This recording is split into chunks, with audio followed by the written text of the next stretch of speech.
좀 가본 적이 있습니다. 제주도에 가봤는데요. 이 제주도에 뭐가 있냐면 여러 가지. 제주도는 참 이국적이지 않습니까? 하나님께서 제주도를 우리에게 주신 게 엄청난 복인 것 같습니다. 그런 생각이 들었는데 거기 볼거리도 많고 여러 가지 쭉 자연도 좋고 한데 한번 저희가 갔던 곳이 소인국 테마파크라는 데가 있더라고요. 그래서 여기는 어딘가라고 가봤더니 이 세계의 명물들 있지 않습니까? 프랑스에 뭐가 거기 있을까요? 에펠탑 모양이 있고, 또 미국에는 자유의 여신상, 또 영국에 있는 그 런던 브릿지 있지 않습니까? 타워 브릿지라고도 얘기하죠. 그 다리 모양도 있고요. 그리고 피사의 탑, 이러한 것들이요 거기에 다 모여 있는 거죠. 거기에. 그래서 이렇게 참 구경을 하고 한 적이 있습니다. 그런데 그 소인국 테마파크가 의미를 갖는 것은 무엇 때문일까요? 그것은 뭐가 있기 때문이에요? 진짜가 있기 때문이에요. 진짜가. 만약에 영국에 이 타워 브릿지가 없다면 거기에 있는 게 무슨 의미가 있겠습니까? 그리고 자유의 여신상이 아무리 멋있게 횃불을 들고 있다고 그래도 미국에 그게 진짜가 없다면 거기에 있는 것은 아무런 의미가 없다라는 것이죠. 저는 우리의 예배가 그런 것 같습니다. 우리는 하나님께 모여서 이 시간에도 예배를 드리죠. 주일에 모여서 예배를 드립니다. 여러분, 왜 예배를 드릴까요? 예배 드리는 이유와 목적이 무엇일까요?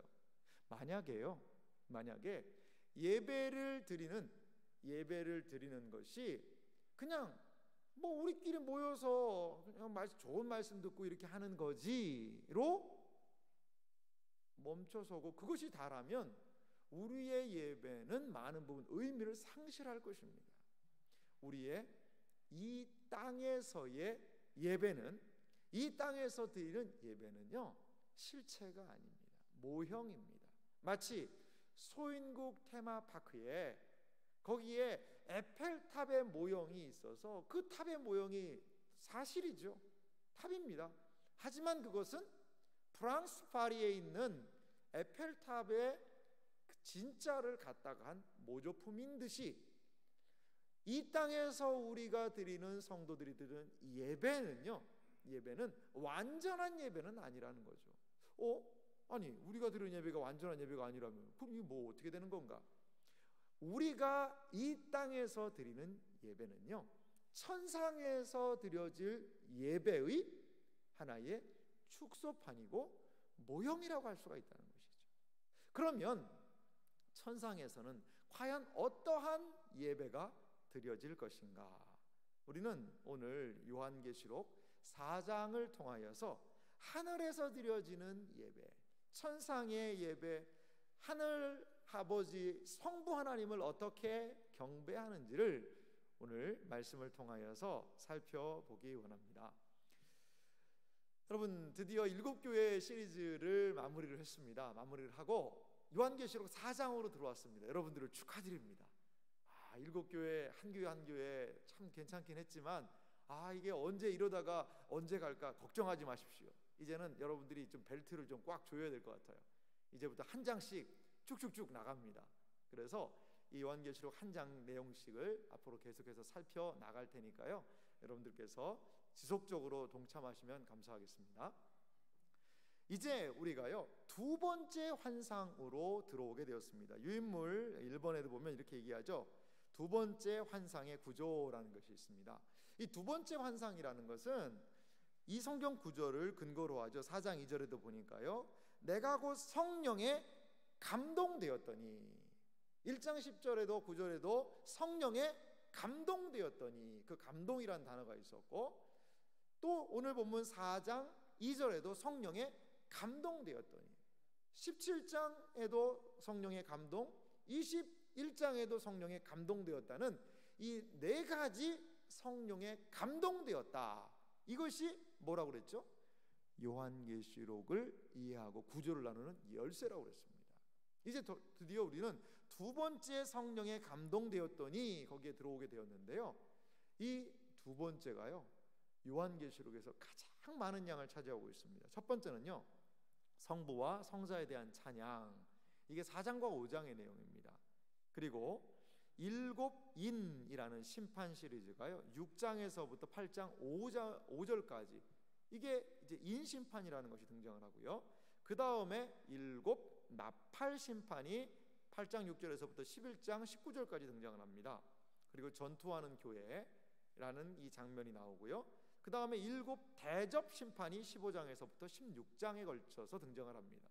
그러니까 이 두 번째 환상의 내용은 요한계시록에서 가장 많은 4장에서부터 16장을 차지하는 상당한 많은 분량을 차지한다는 것이죠. 그러면 두 번째 환상의 내용들은 무엇인가 잠시 살펴볼까요? 내용을 보세요. 4장과 5장은 어떤 내용입니까? 하늘 성전의 보좌와 어린 양을 중심으로 기록했다는 거죠. 이거는 땅의 일이 아니라 하늘의 이야기를 여기에 기록을 하고 있습니다. 그 다음에 두 번째 보면 6장에서부터 16장은요 세 가지 심판 시리즈가 있죠. 일곱 인, 일곱 나팔, 일곱 대접, 이 세 가지 심판 시리즈를 중심으로 기록이 되어 있는데요, 예수님의 재림과 초림 사이에 있을 세상에 대한 심판에 대한 기록이라는 거예요. 이게요 여러분, 요한계시록에 있는 내용이 예수님의 초림에서부터 재림 이 사이에 있는 심판의 내용들을 기록한다는 것입니다. 앞으로 뭐 이거는 앞으로 올 거야, 그게 아닙니다. 앞으로 뭐 살펴보겠습니다만 우리 앞에 인심판, 나팔심판, 대접심판들이 가까이 와 있고, 어떤 심판들은요 우리가 그 속에 들어와 있는 것도 있다는 거죠. 이렇게 예수님의 초림에서부터 재림까지에 걸쳐진 내용들이 여기에 기록이 된다는 것이죠. 자, 그러면 본격적으로 우리 4장의 내용을 우리가 한번 좀 들어가 보도록 하겠습니다. 4장은 3번에 보면 창조주 하나님에 대한 예배에 대한 관심이 있습니다. 4장과 5장을 여러분들이 이제 잘 이해하기 위해서는요, 이 참 성경이 구조가 있고 내용이 있습니다. 오늘 지금 제가 말씀드리려고 하는 이 부분만 잘 알아도 4장과 5장이 관통되는 것을 볼 수가 있습니다. 그건 뭐냐면 하늘 보좌를 중심으로 한 동심원적 자리 배치라는 거예요. 말이 뭐가 어렵냐? 어려울 거 하나도 없습니다. 하나님의 보좌를 중심으로 동심원이 뭐예요? 여러분, 강물에다가 바닷물이 아니라 호수에다가 돌멩이를 하나 탁 던지면 파문이 이렇게 일어나잖아요. 그게 동심원입니다. 나이테를 썰면 동심원 모양이 있지 않습니까? 그렇다는 거예요. 그러니까요, 하늘 구조가 하늘 아버지 하나님을 중심으로 해서, 하나님의 보좌를 중심으로 해서 동심원적인 하나의 구조가 있다는 거예요. 그러면 그 동심원적인 구조가 뭔지 한번 유인물 보면서 우리 살펴보겠습니다. 첫 번째는 보좌입니다. 보좌에 대한 성경 구절이 4장 2절과 3절에 있죠. 우리 천천히 같이 한번 읽어보도록 하겠습니다. 읽습니다. 내가 곧 성령에 감동되었더니 보라, 하늘에 보좌를 베풀었고 그 보좌 위에 앉으신 이가 있는데 앉으신 이의 모양이 벽옥과 홍보석 같고 또 무지개가 있어 보좌에 둘렸는데 그 모양이 녹보석 같더라. 아멘. 여기에 핵심은 보좌입니다. 보좌에는 누가 앉을까요? 왕이 앉죠. 왕이. 여러분, 인생은 무엇이냐? 어떤 의자를 앉느냐가 그게 인생을 좌우하는 거예요. 말단 사원들은 어디에 앉을까요? 팔걸이도 없어요, 의자가. 뭐 요즘에는 그렇게 안 할지 모르겠지만 처음에 앉으면요 그 의자가 그렇게 좋지 않습니다. 직급이 올라갈수록 뭐가 좋아질까요? 의자가 좋아집니다. 사장님 의자는요 몇백만 원짜리입니다. 사장님 허리 아프실까봐 의자가 상당히 좋습니다. 거의 뭐 뒤로 누우면 퍼스트 클래스 같이 뒤로 완전히 누울 수도 있는 그런 의자, 팔걸이도 있고, 그리고 바퀴가 있어요 없어요? 바퀴도 있죠. 뱅뱅 돌아갑니다. 이런 좋은 의자에 앉죠. 이 세상에 있는 임금들도 왕들도 가장 좋은 의자에 앉아요. 제가 예전에 영국에 갔을 때 한번 박물관에 가본 적이 있는데 거기 가봤더니 무슨 왕이 앉았던 의자라고 있더라고요. 근데 그 의자가 무엇으로 만들었는 줄 아세요? 금으로 만들었습니다. 금으로 만든 의자에 왕이 앉아있던 거예요. 제가 딱 그거 보는 순간 하나도 부럽지가 않았습니다. 치질 걸리겠더라고요. 치질. 이게 금이 차갑잖아요. 근데 그 위에 왕이 앉아있는, 물론 뭐 방석 같은 거 깔았겠죠. 근데 별로 부럽지 않더라고요. 그 딱딱한 그 금덩어리, 차가운 금속, 금 의자에 앉아있어 왕을 생각하니까 참 불쌍하구나 이런 생각이 들었습니다. 하지만요, 그 자리는 어떤 자리일까요? 세상을 통치하는 자리겠죠. 보좌는 마찬가지입니다. 여기에서의 보좌는 온 하늘을 통치하고, 뭐 나중에 살펴보고 있습니다만, 세상을 통치하는 중심이 보좌라는 것입니다. 그래서 보좌에 앉으신 이가 있고, 3절도 보십시오. 앉으신 이의 모양이 벼고 홍보석 무지개가 있어 보좌에 둘렸고 모양은 녹보석 같더라. 그러니까 온갖 좋은 보석에 관한 이야기를 했습니다. 그건 형언할 수 없을 정도로 아름다움이 이 보좌의 모습이라는 것입니다. 또 하나가 있습니다. 그것은 뭐냐? 두 번째는 내 생물이죠. 두 번째 내 생물을 살펴볼 때 우리 4장 6절을 한번 좀 제가 읽어보겠습니다. 보좌 앞에 수정과 같은 유리 바다가 있고 보좌 가운데와 보좌 주위에 내 생물이 있는데, 거기에 두 번째 등장하는 단어가 내 생물입니다. 보좌 주위에 내 생물이 있다는 거죠. 이 내 생물에 대한 것은 앞으로도 내용을 좀 살펴보도록 할게요. 그 다음에 세 번째 살필 것이 있는데요, 4장 4절입니다. 4장 4절 말씀은 같이 한번 읽어볼까요? 또 보좌에 둘려 24 보좌들이 있고 그 보좌들 위에 24 장로들이 흰 옷을 입고 머리에 금관을 쓰고 앉았더라. 여기에는 뭐 보좌 다음에 24 보좌가 있고 거기에 장로들이 쭉 흰 옷을 입고 앉아 있는 것과 같지만, 이 의미를 더 잘 보여주는 것이 5장 11절입니다. 5장 11절은 이 천상의 전체 구조를 좀 보여줘요. 요한계시록 5장 11절 말씀 우리 한번 좀 같이 순서를 생각하면서, 여기 순서가 보이는데요, 5장 11절 말씀 같이 읽어보겠습니다. 내가 또 보고 들음에 보좌와 생물들과 장로들을 둘러선 많은 천사의 음성이 있으니 그 수가 만만이요 천천이라. 자, 이 성경 구절 잘 보십시오. 여기에 천상의 동시원적 구조가 보입니다. 가장 먼저 뭐가 있었다고 그랬죠? 보좌와 그 다음에요, 보좌 주위에 이 네 생물이라는 존재들이 있는 거죠. 그 다음에요, 24 보좌가 있고 거기에 24 장로들이 있다라고 이야기합니다. 그리고 그 다음에요, 둘러선 많은 천사의 음성이 있으니 그 뒤 주변을 천사가 꽉 둘러 있는 거죠. 자, 다시 복습을 하면요, 가장 중앙에는 뭐가 있다는 거죠? 보좌가 있습니다. 보좌를 중심으로 네 생물이 있는 거예요. 그 다음에는요, 24 보좌가 있고 거기에 장로들이 있습니다. 그 다음에는요, 천사들이 있는 거예요. 천사들이. 자, 이게 끝일까요? 아닙니다. 5장 13절은 이렇게 얘기합니다. 5장 13절 말씀은 같이 한번 읽겠습니다. 내가 또 들으니 하늘 위에와 땅 위에와 땅 아래와 바다 위에와 또 그 가운데에 모든 피조물이 이르되, 같이 읽습니다.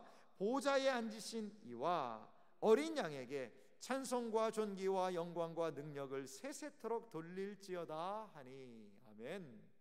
거기 보면 모든 피조물이 등장합니다. 다시 복습을 하면요, 가장 먼저 뭐가 있었다고 그랬죠? 보좌. 그 다음에는요, 네 생물. 그 다음에는요, 장로들. 그 다음에는요, 천사들. 그 다음에는요, 모든 피조물들이 둘러서서 그 하나님에 대한 경배와 찬양을 하는 것이죠. 이 천상의 자리 배치는 상당히 좀 독특함이 있습니다. 그리고 의미들이 있습니다. 그러면 구체적으로 이 내용들을 좀 살펴보도록 하겠습니다. 유인물 보시겠습니다.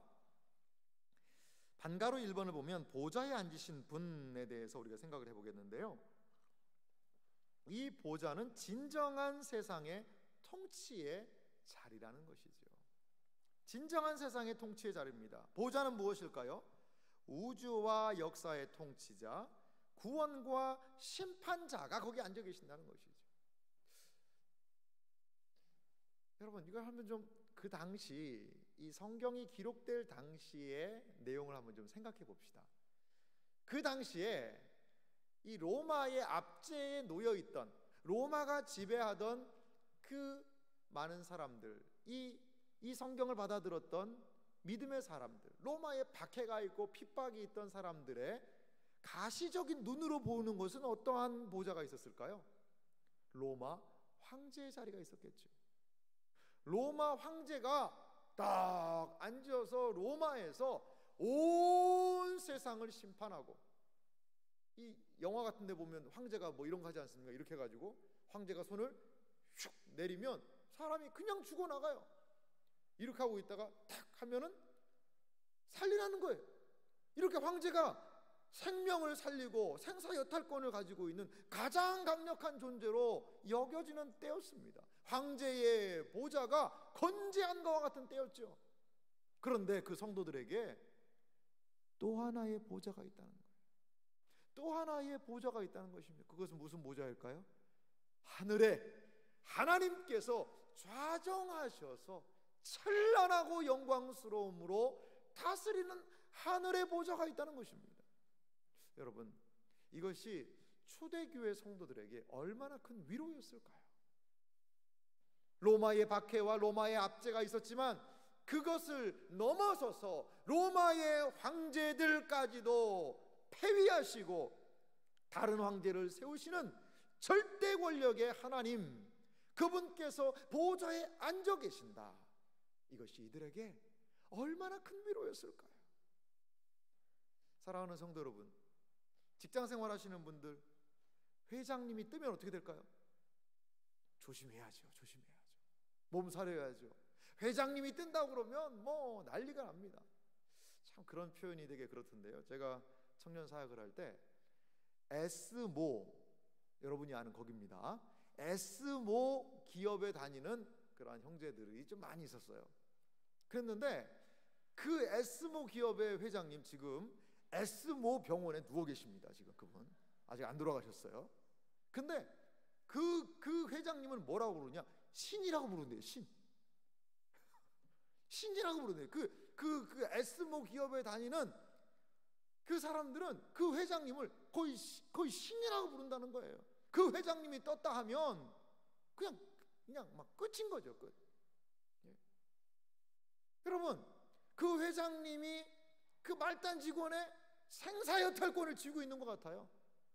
그 회장님의 눈 잘못 보이면 뭐 그 말단 직원까지 신경 쓸 것도 없겠지만 그냥 이렇게 하면은 당장 직장 아웃이죠. 모든 생사여탈권이 회장님의 손에 달려 있는 것 같죠. 그러니까 일반 사람들은 회장을 신이라고 부른다라고 그런 자조 섞인 이야기를 하더라고요. 과연 그럴까요? 여러분, 우리는 이 땅의 어떠한 권력과 우리를 흔드는 그 세력이 결코 우리의 왕이 될 수 없다는 것을 기억하시기 바랍니다. 눈을 들어서 하나님께서 역사와 우주와 우리의 개인에 개입하셔서 다스리시는 하나님이 보좌에 여전히 앉아 계시다는 것을 여러분 믿으시기 바랍니다.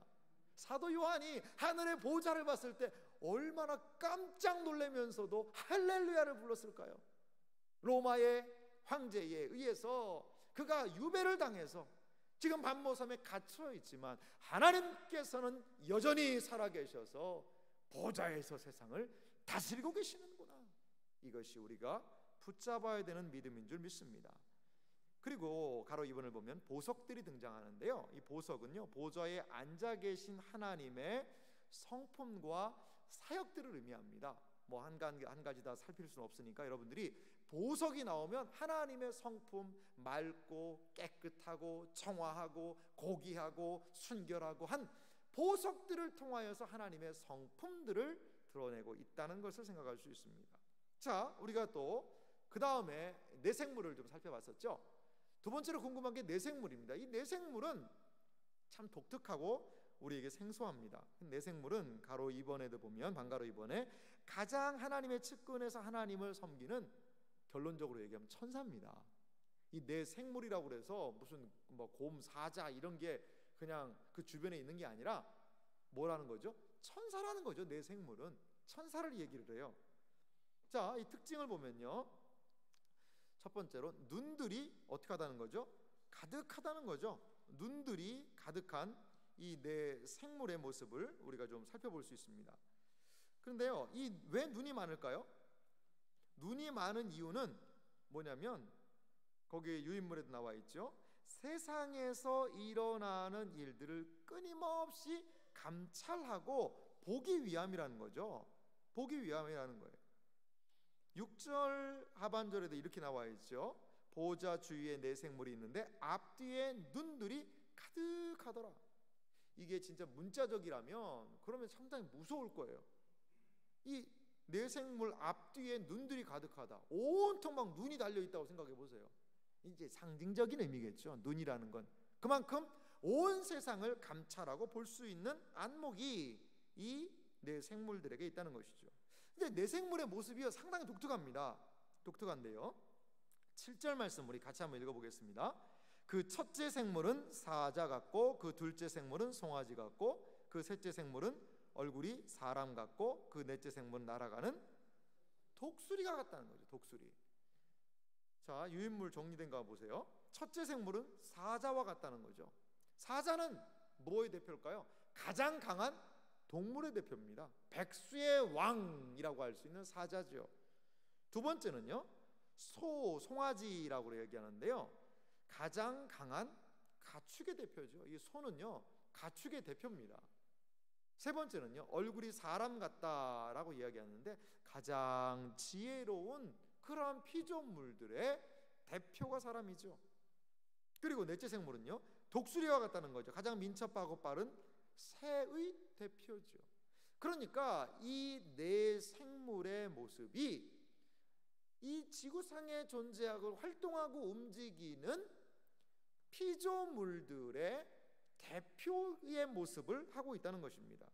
그래서 거기 유인물에도 화살표 표시가 이렇게 해놨죠. 내 생물은 생명 있는 피조물 전체를 대표하고 있는데 이것은요, 실제 모습이 아니라 상징적인 모습이라는 것이죠. 이 내 생물들의 좀 특징을 제가 몇 가지로 그 옆에 유인물에 정리를 해봤습니다. 좀 살펴볼게요. 첫 번째는 하나님께 대한 경배를 이끄는 게 내 생물의 특징입니다. 그리고 두 번째는요, 보좌를 지키는 자로 보좌 최측근에 서 있어요. 마치 호위무사와도 같이 왕이 출두할 때 호위무사가 최측근에서 섬기지 않습니까? 이게 내 생물의 특징입니다. 세 번째는 신적 심판을 쏟아붓는 일, 하나님의 심판을요, 이 내 생물이 풀어요.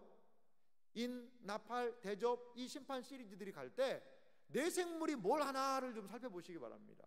그러면 이 내 생물에 의해서 심판들이 땅에 시행되는 것들도 살펴볼 수 있습니다. 그리고 D를 보면요, 네 번째는 보좌 가장 가까운 곳에 있고 경배를 이끌기에 천사들 중, 거기 밑줄 한번 그어놓으세요, 최고 서열에 속하는 존재라는 거죠. 그래서 경배와 심판을 주도하는 그러한 특성이 있습니다. 정리된 내 생물에 대한 내용을 좀 볼게요. 내 생물은 생명 있는 피조물 전체를 대표하고 있는데 이는 실제 모습이 아니라 뭐라는 거죠? 상징적인 모습이다.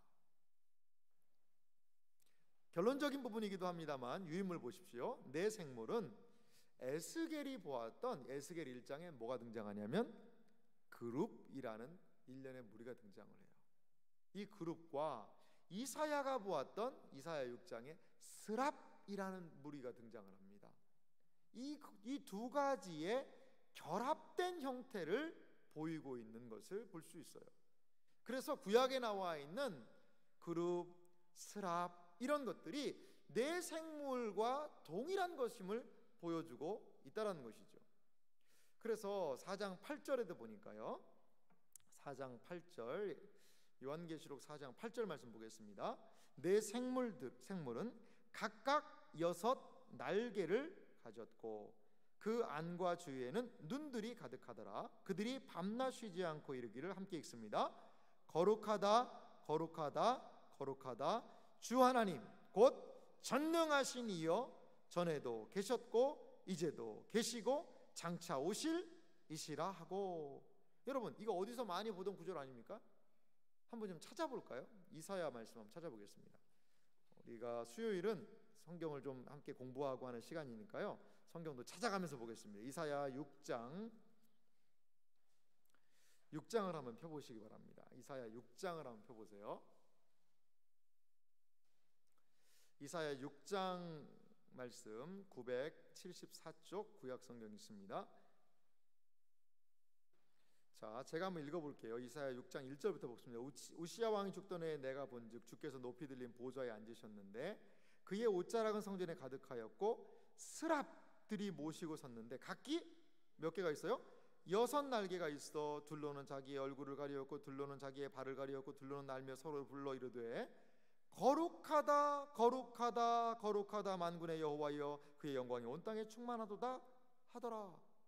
여러분, 우리가 살펴봤던 요한계시록 4장 8절과 어떻습니까? 같죠? 여기에는 이 존재를 뭐라고 부르고 있어요? 스랍이라고 부르고 있다는 거죠. 스랍. 우리가 본문을 좀 찾아봤으니까요, 이 에스겔 말씀도 한번 보겠습니다. 이사야, 다음에 예레미야, 에가, 그 다음에 에스겔이 있죠. 에스겔 1장을 보세요. 에스겔 1장 10절 말씀을 좀 보겠습니다. 에스겔 제가 한번 5절도 한번 볼게요. 5절도 보면 그 속에 네 생물의 형상이 나타나 이렇게 있는데요, 10절은 이 네 생물의 모습에 대해서 이렇게 이야기합니다. 10절 제가 읽어볼게요.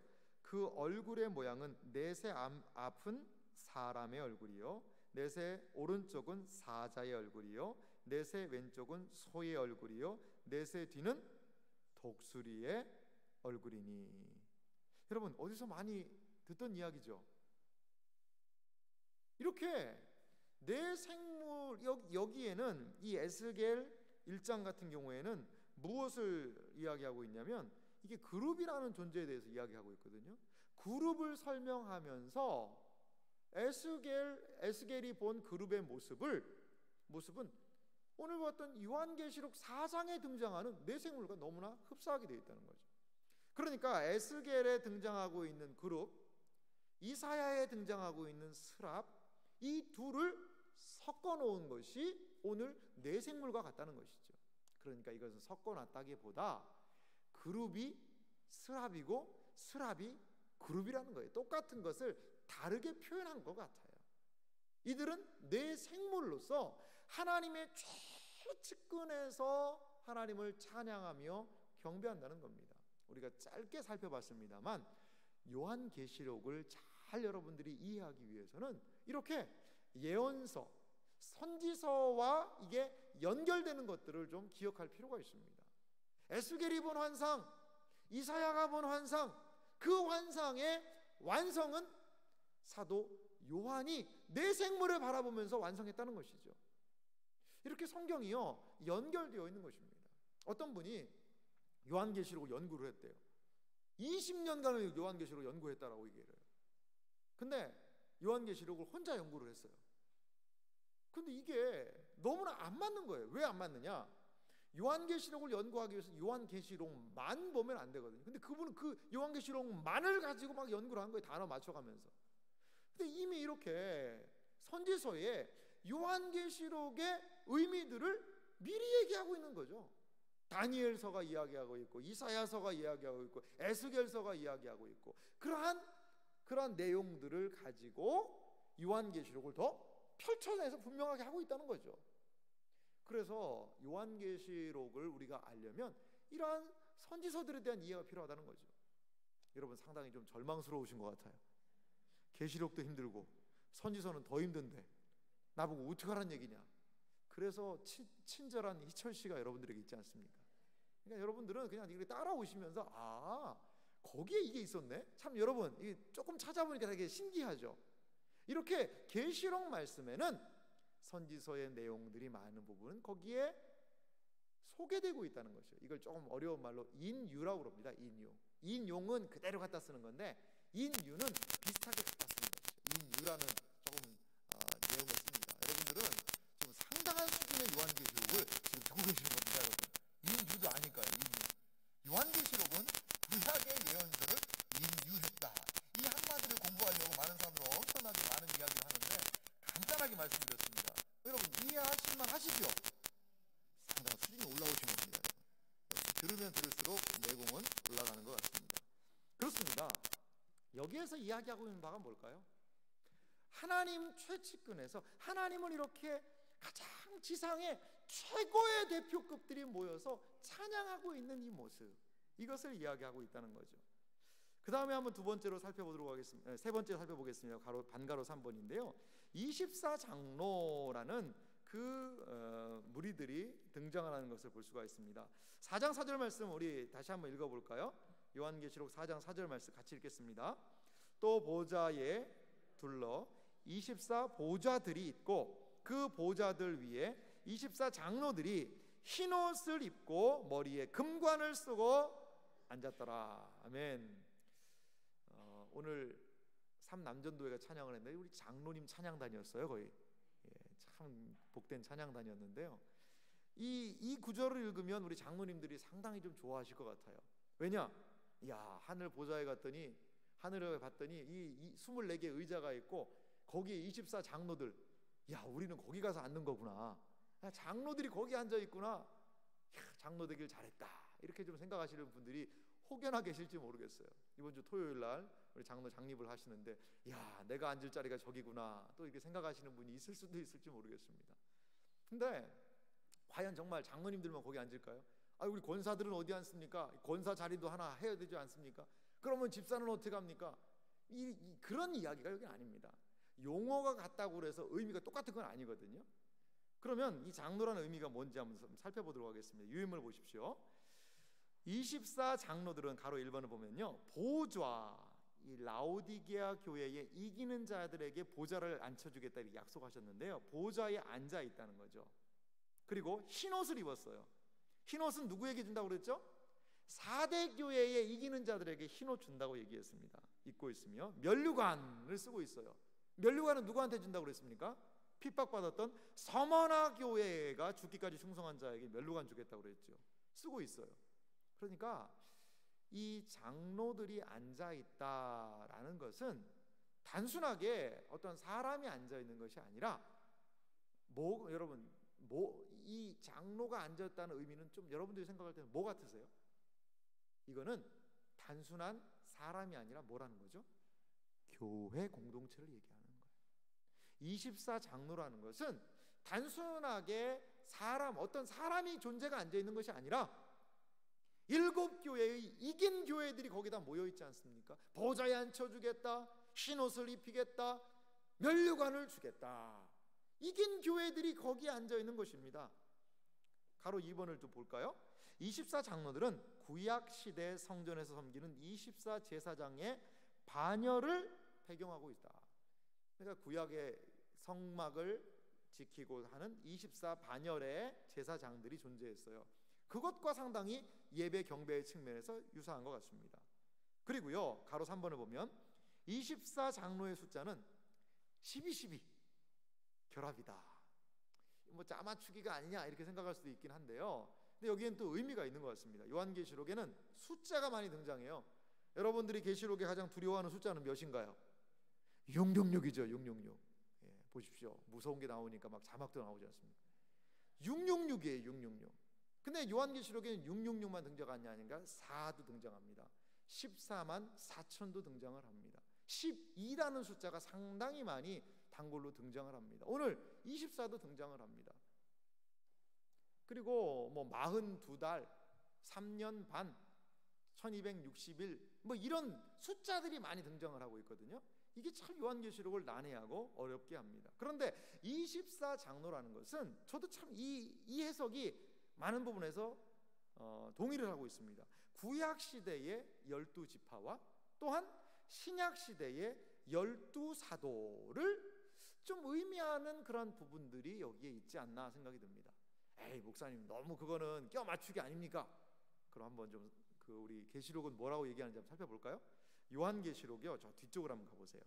21장을 한번 펴보겠습니다. 요한계시록 21장에 보니까 이것을 좀 강조를 하고 있습니다. 12절을 볼게요. 제가 읽겠습니다. 요한계시록 21장 12절을 보니까요, 크고 높은 성곽이 있고 12문이 있는데 문에 12천사가 있고 그 문들 위에 이름을 썼으니 이스라엘 자손 뭐라는 거죠? 12지파, 구약에 대한 이야기예요. 예, 이름들이 있다는 거죠. 14절도 보십시오. 그 성의 성곽에는 12기초석이 있고 그 위에 어린 양의 뭐가 있어요? 12사도의 12 이름이 있더라. 자, 첫 번째 얘기했던 12지파는 구약 교회를 의미합니다. 그리고 12사도는요, 신약의 교회를 의미합니다. 신약과 구약, 새롭게 변모되는 거룩한 성 새 예루살렘은 구약의 교회의 사람들이 들어가는 곳이요, 신약의 교회의 백성들이 들어가는 곳이다라는 것을 상징적으로 보여주고 있다는 것이죠. 그렇기 때문에 여기에서 24장로라는 것은 구약의 12지파와 신약의 12사도를 막론하는 신구약의 대표들이 24라는 숫자에 맞춰서 있는 것이 아니냐라고 성경학자들은 보고 있습니다. 상당한, 저는 많은 부분에서 동의할 수 있는 부분이 아닌가 생각이 들어요. 그래서 유인물 가로 4번을 보면 24장로들의 왕같은 제사장 신분은 면류관을 쓰고 보좌에 앉았기 때문에요, 예수님이 피값으로 주고 산 교회에게 주신 신분이라는 거예요. 예수님이 우리에게 피값을 주셔서 교회에게 왕같은 제사장이다 라고 이야기해 주신 것이 천상에서도 확인된다는 것입니다. 여러분, 우리가 하나님 보좌의 원형적인 예배, 하늘 보좌의 그 예배에 참석한다면 우리 자리 어딜까요? 우리 어디 앉겠습니까? 여러분, 보좌에 앉으면 안 됩니다. 하나님 자리예요. 그 다음에 내생물 쫓아내고 거기 앉으면, 거기 안 되면 거기 내생물 자리예요. 그 다음에 어딜까요?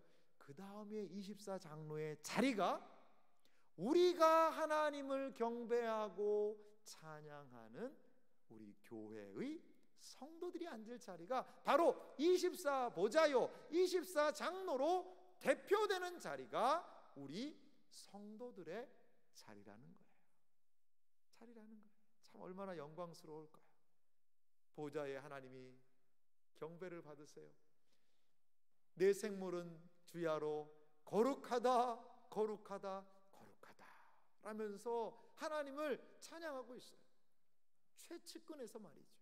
그리고 24장로들은 자기 그 보좌에서 내려와서 면류관을 벗어서 그분께 돌려드리며 엎드려 그 하나님을 경배하고 있습니다.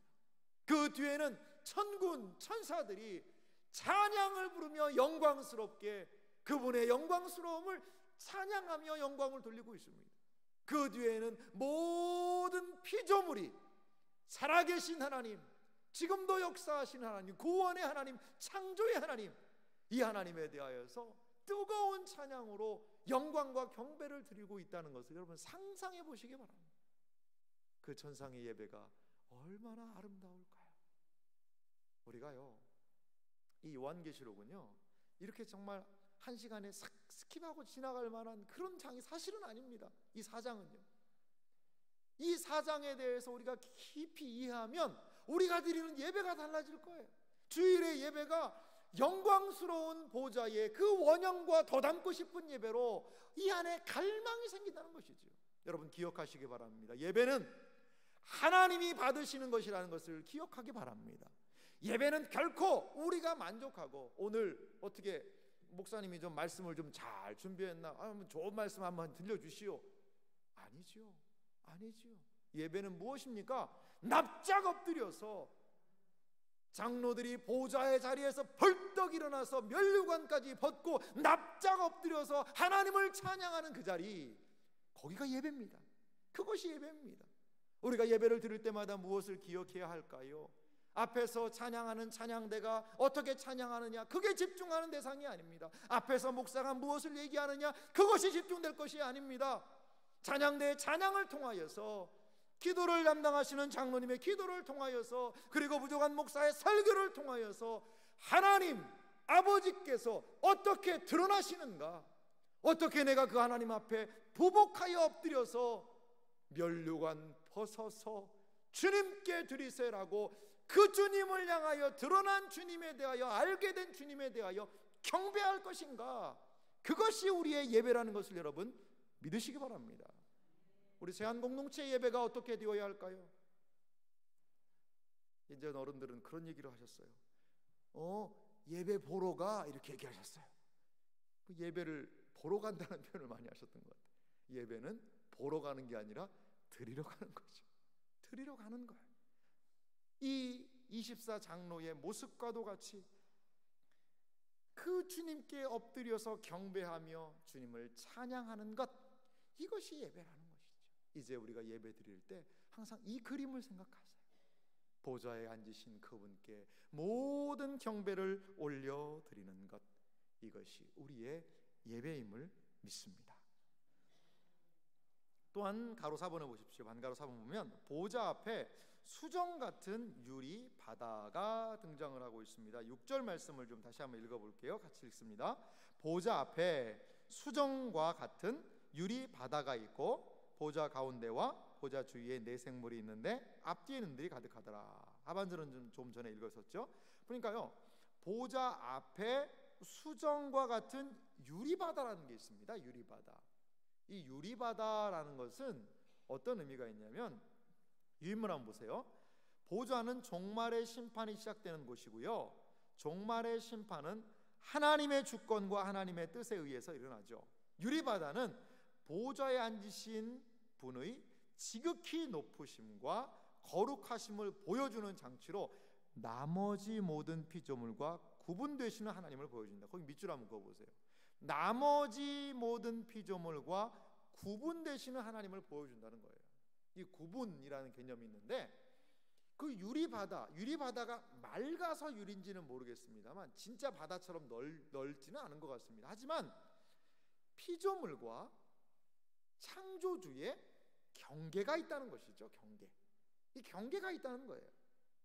이것을 상징화한 게요, 뭐냐면 성막에 뭐가 있죠? 물두멍이 있습니다. 물두멍이 있어요. 이 물두멍은요, 거기에서 제사장들이 제사를 지내면서 씻어야 돼요. 한번 이 거룩한 곳에 나아갈 때 씻는 것이 물두멍의 역할이거든요. 그러니까 이 하나님과 피조물과의 구분되는 장치, 이게 바로 이 유리바다와 같은 거라는 거죠. 여러분, 집을 들어가게 되는데, 이 좋은 집에 들어가면 문들을 어떻게 해야 될까요? 자, 대문 비슷한 현관문을 열었는데 바로 거기 안방이 나온다, 그런 집이 있잖아요. 대문 비슷한 현관문을 열었는데 바로 안방이 나오는 그런 집이 있죠. 그런 집도 있고, 어떤 집은 갔는데 대문이 열려요. 대문이 열렸는데 한참 차를 타고 들어가요. 그래서 또 갔더니 또 문이 하나 있는 거예요. 그 문을 열고 갔더니 이제 마당이 나온 거예요. 그래서 마당을 5분간 걸어갔어요. 걸어갔더니 거기에 집안 현관문이 있어서 그 문을 열었어요. 그랬더니 안에 또 문이 하나 더 있어요. 그랬더니 그 위로 갔더니 그 주인을 만나러 가려고 그랬더니 또 이 위층으로 올라오래요. 위층에 갔더니 문이 한 3개 열었더니 그 안에 계시래요. 그래서 거기 문에 갔더니 거기 사람이 있는 거예요.